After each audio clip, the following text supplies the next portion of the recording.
I was never a popular kid back in school, but one day in primary school, I became the most popular kid in the entire year level.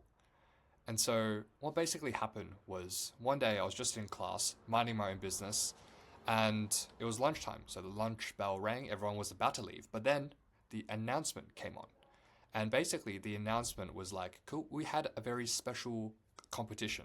And basically, whoever won this competition would win free lunch for the entire class. And so, like, literally, that's what they meant. Like, literally, they would bring, like, a banquet of just all the food they had in the canteen for whichever class won the competition.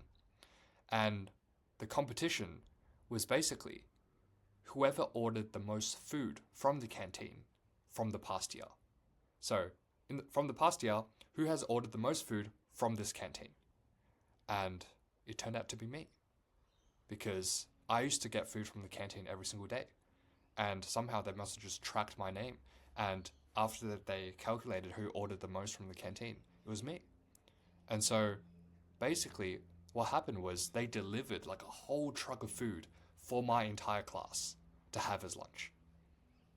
And this was a pretty big thing because canteen food was almost known as like a delicacy back in like primary school because I had like chicken nuggets or like fried stuff, like ice cream, all the stuff that kids like.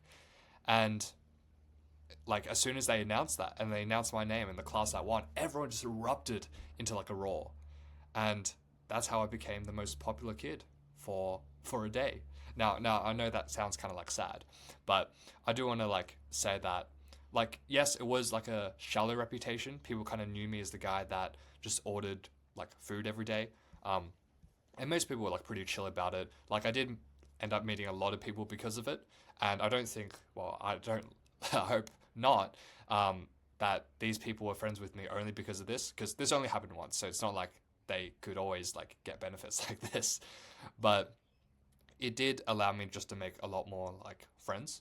But the reason I kind of want to share this is that like I'm always mindful of just having like a shallow reputation when it's for something like as simple as this. But at the back of my mind, like, at the time I was like depraved of attention. I was like the quiet kid. No one really like cared about me. So it did give me some like visibility. I know it sounds like bad to say, and like I've always struggled to like word how I felt at the time because on the one hand, like I realized it wasn't great just being known for this and being like it was hard for people to exploit anyways, but I'm just saying like in general, like you don't want to be exploited um for who you are. You want people to be friends genuinely because they want to be friends with you as opposed to have some like external like benefit. Um and not saying that was the case, but it was something that I was wary of. But at the same time, I like the attention at the time, and like I hate to say, I know it sounds like shallow, but as someone that had like basically no friends growing up, and basically no one like even mentioning my name, like it was the first time when people like went up to me, people I didn't realize, and like called me by my like first name. So it did make me very like kind of grateful of the experience. Um, but it did teach me like going forward, I needed to find ways to make friends in actual like constructive ways because this was like it was honestly like a stroke of luck. I didn't even know this competition existed.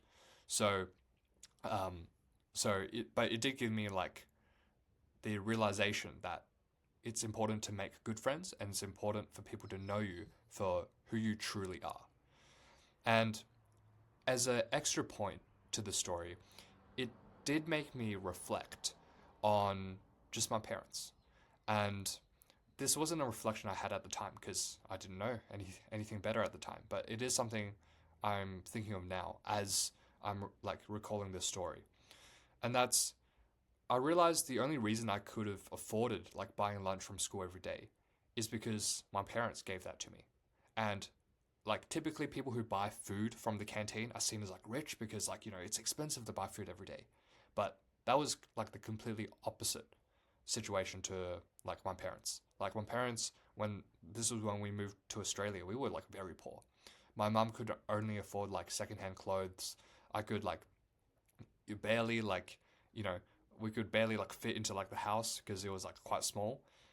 And the fact that they still like invested in like giving me like quality meals and allowing me to go to the like, the school canteen every day.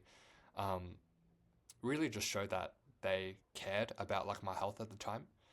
Um, and even though it did like cost a lot, that the fact that I could eat like, warm, healthy meals every single day, um, yeah, it really does mean a lot. And you could like say, why couldn't they just make their own meals?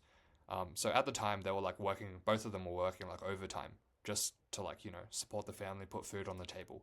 And so, like, I know like it doesn't technically take that much time to like make food, but considering this was like, the first time in Australia and things were like going very rough, like it was just like a worthy investment on their end, which I'm obviously very grateful for. So just thinking about this experience and how I became the most popular kid for in primary school for like a day, it does make me very grateful of like the importance of like real friends and also family. So that's kind of like my takeaway from the story.